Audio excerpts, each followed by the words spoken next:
Здраво! Добре дојдовте на новата епизода на мојот подкаст. Денешната епизода е една од серијалот Мама без драма, меѓутоа само со мене. Искрено размислував што е она кое што, ајде би рекла, баш на секоја мајка ќе се најде, без разлика на возраста на незиното дете. И што е она што јас како мајка и како психотерапевт, психолог во позадина, реално го донесов, го негував, го некако што повеќе го практикував во мојот живот откако станав мајка. Или би рекла оние навики кои што почнав да ги правам кога станав мајка, како би можела да си го олеснам моето секојдневие и да уживам многу повеќе во мајчинството, што и покрај тоа што е многу убаво, сепак е многу одговорно, доста преплавувачки и на некој начин животот многу се менува. Доколку ние очекуваме дека кога ќе станеме мајки, животот нема да се смени, најверојатно имаме некое погрешно, во наводници погрешно очекување, не е дека ние ќе станеме друга личност, меѓутоа добиваме нова улога која што е многу одговорна и која што дефинитивно носи промена во нашето секојдневие. Всушност, секоја улога која што е ние нова во нашиот живот носи нова одговорност, носи поинакви граници и носи промена. И тоа е убавината всушност на новите улоги, на бивањето ново. Не е дека животот престанува, тоа е многу лошо уверување кое што некако носи, но дефинитивно некои работи се менуваат, односно добиваат нова форма и затоа и оној момент на колку е важно да сме подготвени пред да станеме родител и затоа е многу важно да не заборавиме да работиме на себе кога стануваме родители. Меѓутоа, како јас успевам да бидам што е можно помалку мама без драма, пред се да кажам, не сум совршена, не сум експерт за родителство, ниту пак сум многу добар родител. Во моето семејство таткото е многу по присутен и посветен во негата отколку јас, бидејќи јас едноставно сум доста посветена на работата и би кажала дека тоа е многу по присутен во играта, во онаа игривост со ниво, во тоа чување отколку јас, но на почетокот со првото дете до 3 години бев комплетно јас. Тоа некако повеќе важи, ајде би рекла, за втората половина, односно 4-5 години и за второто дете. И имав една ваква објава уште кога станав прв пат мајка на мојот тогашен влог, каде што пишував за 7 навики што ми го променија животот од кога станав мајка, меѓутоа сега некако си размислував, окей, а што е со оние навики кои што не се само од кога станав мајка, туку дефинитивно се поврзани со бивањето на психолог и психотерапевт, односно и мајке онаа поддршка, психотераписката поддршка во позадина. Под број 1, мислам дека ова е најважната, а тоа е да се трудам да прифатам, односно да бидам што е можно поприсутна во хаосот. Да, сите ова некако го слушаме, меѓутоа техниките за присутност, за враќање во присутност, за смерување, за јакнување на мојата можност или вештина да останам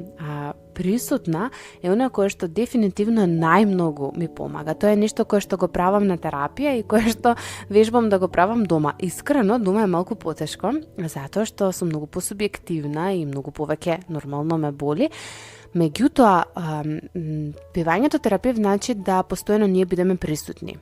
И јас имам различни техники кои што ми помагаат да останам присутна кога чувствувам дека полека ја губам присутноста, дека полека се исклучувам, дека нешто се случува во полето меѓу мене и клиентот. И тоа знае да ми се случува многу дома и затоа се трудам оно кое што го правам со клиентите да го правам и дома. Оно кое што најмногу ми помага со клиентите е прво чувството на приземјеност и сигурност, односно да станам свесна како седам, како се потпирам, како да станам свесна за гравитацијата, за земјината тежа, за оно што се наоѓа околу мене. Понатаму секогаш имам поддршка од или е тоа некое лабело, карминче, нешто кое што можам да го мириснам, може да е свеќа, меѓутоа најчесто гледам да може да биде и во функција на допир, односно да можам да го добрам, да го мириснам, да го ставам на мене, значи да ги разбудам моите сетила. Друго нешто кое што знае да ми помогне, тука го споделив моментот на свеќа, на мирис, на некое млеко за тело или крема за раце, кое што ќе ме врати во присутност, ќе почне да ме смирува, ќе ме насочи кон тука и сега, кон она што се случува во околината. Од друга страна, дефинитивно е тоа длабокото дишање, каде што најмалку 10 секунди насочено длабоко дишам, за да можам да се вратам, за да можам да се стабилизирам. Има работи кои што исто така доста помагаат, тоа ми е неколку минути пред да одам дома да имам кратка медитација или јас не го нарекувам тоа медитација, бидејќи не го доживувам како медитација, повеќе ми е свесно дишење, контакт со себе, малку мир и тишина каде што можам да ги исклучам другите сетила, за да можам да се испразнам од она што до сега сум го правила, мозокот да се исчисти, телото да се исчисти и да одам дома. Исто така, оној хаос кој што се случува, наместо да го гледам и да ме тригерира, самото дишење, самото враќање во тука и сега знае да ми помогне и нешто кое што помага во одржување на присутноста се ред други навики кои што ги имам стекната, како редовна себе рефлексија, пишување на дневник, пишување на електронскиот дневник доколку немам време и капацитет, работење на себе, редовно некако испразнување на сите оние тригери, каде што полека почнувам да прифаќам и хаосот да станува, дел од моето секојдневие и да не ме тригерира и да не ми се вклучува во овој момент како јас не сум доволно добра и како не е се исчистено и се средено и како децата не се перфектно мирни и така натаму, тука едноставно не можам да го прифатам. Ки излажам ако кажам дека е секогаш совршено, па никогаш нормално постојат други тригери или други работи кои што преплавуваат, меѓутоа се поретки и тоа е убавината всушност на работата на себе. Не е дека ќе исчезне се, не е дека ќе станеме совршени, туку ќе можеме многу побрзо да се враќаме назад. Втората навика или нешто кое што многу ми го промени животот, не само мајчинството, е моќта на границите, односно да можам да ја балансирам грижата за другите и за мене. Границите се нешто кое што е уметност да се научи, кое што е многу тешко и доколку не сме растени некако со нив, не сме растени со таа едукација, како да ги поставуваме, што да правиме, многу ни е потешко. И дефинитивно, кога си дадов дозвола да поставам граници, јас искрено тоа го правев на суптилен начин, уште од почетокот кога станав мајка, сакала или некела морало да се случи. Низ минимализам, низ упростување на обврските, низ намалување некако на to-do листата и така натаму, сакала некела, почнав да поставам граници, меѓутоа свесно, намерно поставување на граници почнав после одреден период, најмалку 1 година, можеби 2, каде што се освестив дека границите не се само физичкиот простор кој што јас го простував или работните задачи кои што ги имав, туку и грижата за другите мора да се намали, не затоа што не ги сакам, туку затоа што едноставно имам нешто друго кое што е приоритет, а тоа сум јас, да можам да останам здрава, права, нормална, да не полудам за да можам да се грижам за моите деца. И ова малку на шала, меѓутоа малку реално, на крајот на денот тоа е најважно на мајката, да не полуди, да може да излезе, да истурка низ тој хаос, односно да може да биде во склад со себе. И затоа многу ги сакам сите оние програми, курсеви,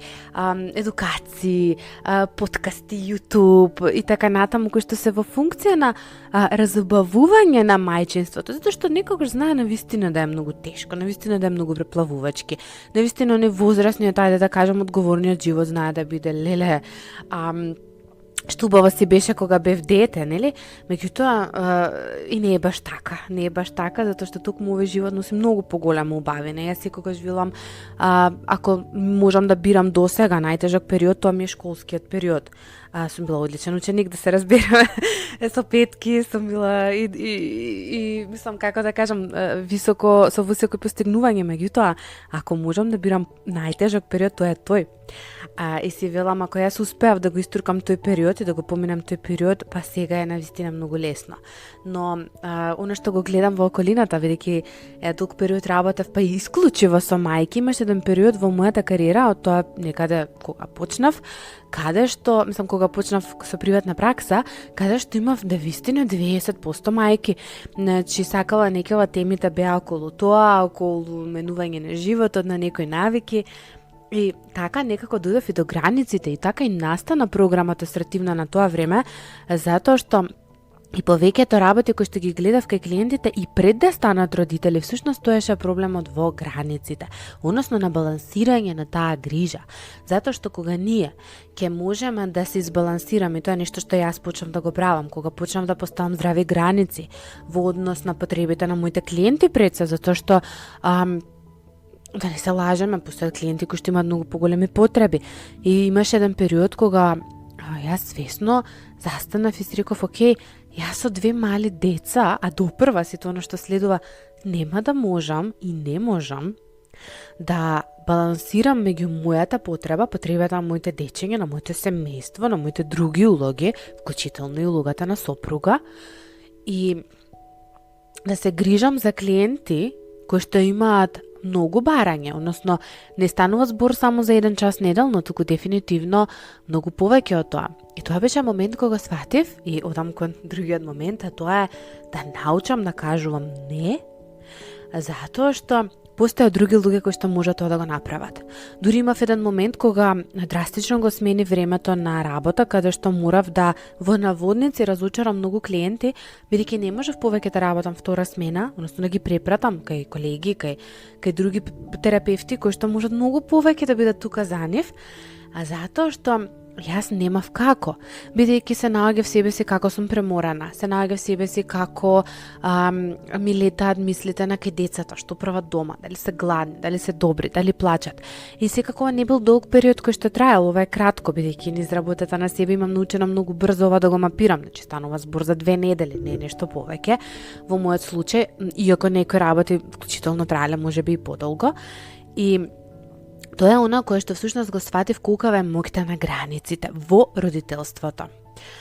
Понатаму нешто кое што успеав како дневна рутина да го донесам или како трета навика која што многу ми помага, а тоа е интегрирав едно себе сочувство во дневната рутина. Односно некако пробувам и кога пишувам дневник, бидејќи редовно секој ден пишувам дневник, макар неколку реченици, пробав да видам што е оно што го правам јас на терапија. Јас како терапевт дефинитивно го повикувам клиентот на едно сочувствуване, на разбирање на себе си, на една разбирање на своите емоции, емоционална состојба и така натаму, и сватив дека окей, значи ова е навика која што морам да ја вметнам некако во мојот живот и да бидам свесна кога го правам тоа, затоа што тоа ќе ми помага. И само сочувството значи да се чувствувам со себе, да не сум многу груба со себе, да ја стишам внатрешната критичарка, и кога ќе ја стишам внатрешната критичарка, умеам да бидам присутна, а не совршена. Има една многу убава книга Present over Perfect. Имам читано баш кога станав мајка, веројатно пред 6 години. Може би пред 5 сум ја читала, не знам. Не ми текнува, меѓутоа знам дека беше многу убава книга и ја препорачувам. Не ми текнува на авторот, жена автор беше, ја читав на англиски и токму зборува за тоа да бидеме присутни наспроти совршени, затоа што она борба кон совршенството како не вади нас од присутноста. Четвртата навика која што многу ми помогна,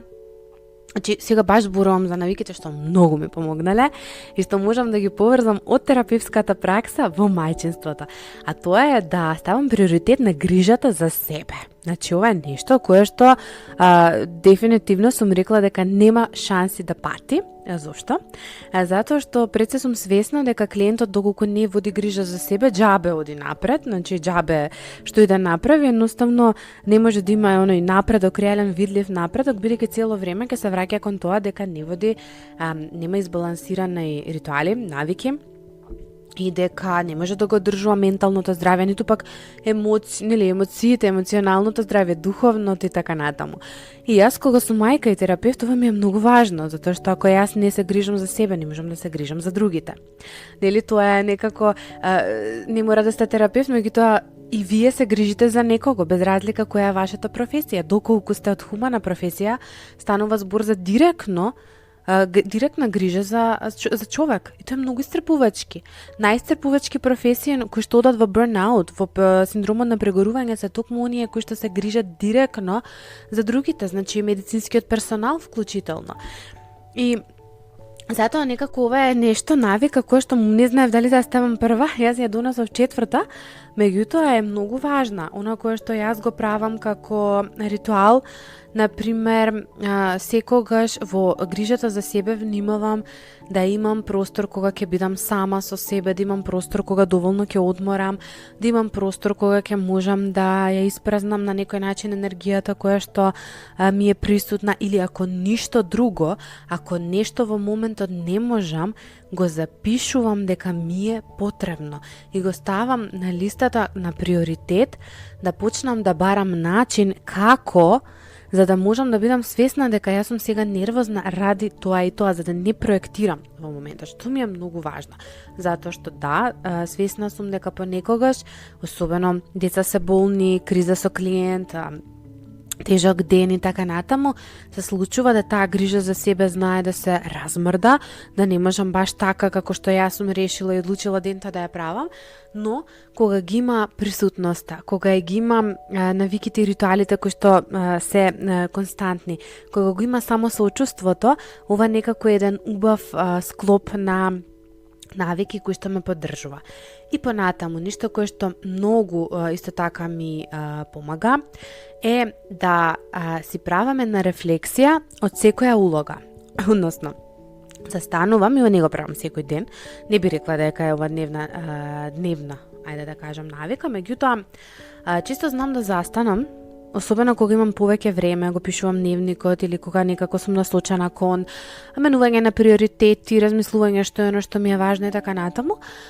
сум насочена во тоа да застанам во секоја моја улога и да видам што е оно кое што го учам од оваа улога. Како оваа улога ме поддржува во родителството или во работата, например. Како улогата на добра сопруга односно на сопруга само, не морате на добра, нели, сопруга, ме поддржува во родителството.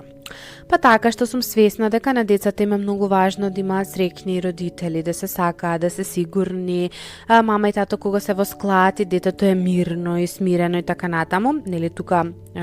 црвена аларм ако подобро разделени отколку во токсична врска, овде зборувам за, нели, складен, нормален, да кажам, брак со нормални конфликти.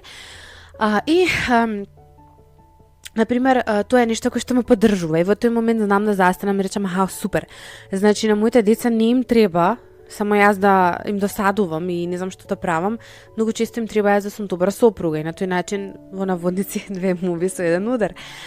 Нели, за мене и за сопругот и за нив. Како може бивањето, нели, како ова епизода што ја правам, како бивањето терапевт ме поддржува како мајка, што е нешто го правам за клиентите, како можам да го направам и за моите деца или за мене во моментот како бивањето терапевт ме поддржува во улогата на да бидам жена, некоја која што се грижи за себе или пријателка и така натаму, или како улогата на пријателка. И стига ова е многу интересно затоа што од ова место, ако се отворите и ако ова си го направите вие во вашиот живот, верувам дека може многу да ве поддржи. Без разлика од која професија сте, без разлика што е вашата зона на гениално, што е што го правите добро, што е во кој што сте одлични, ова е некоја навика која што кога ја научив, односно кога ја почнав да ја правам намерно, целно, мене многу ме поддржа и ми помогна да не сум јас некако фокусирана на сега тоа, се како да бидам јас само подобра мајка и подобар родител. Не, туку како можам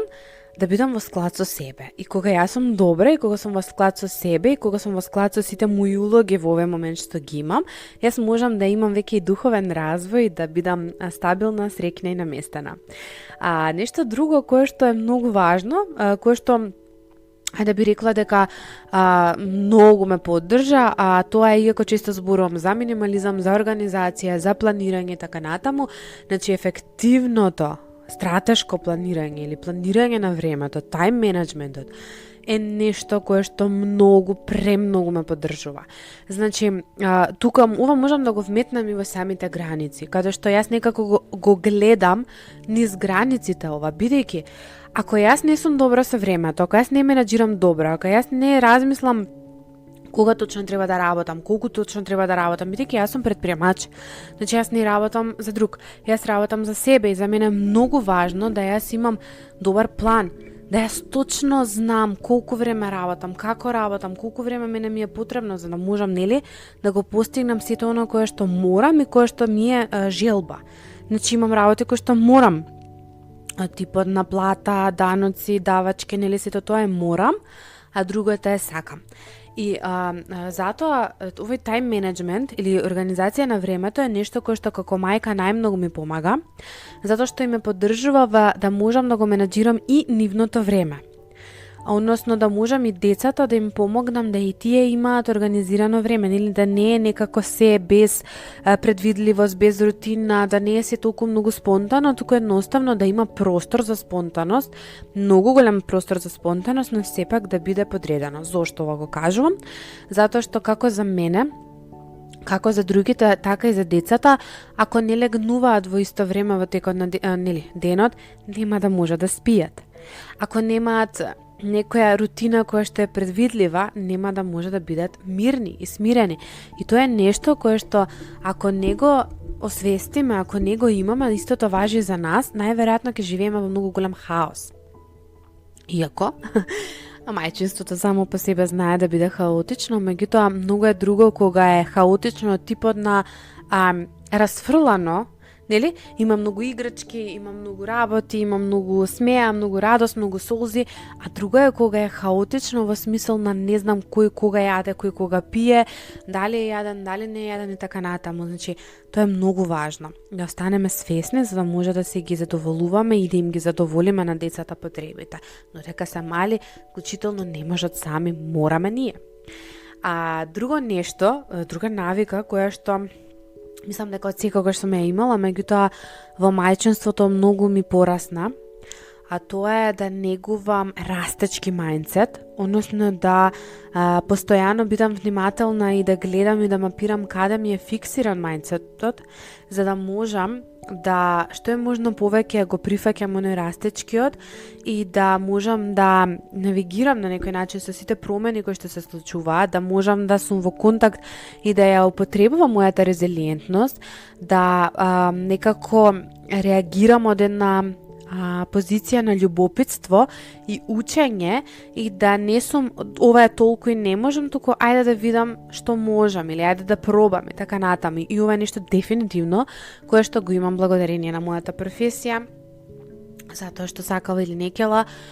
е нешто кое што секој ден го работам и го во наводници проповедам, нели, го ширам. Го донесов моментот на уметноста за кажување на не,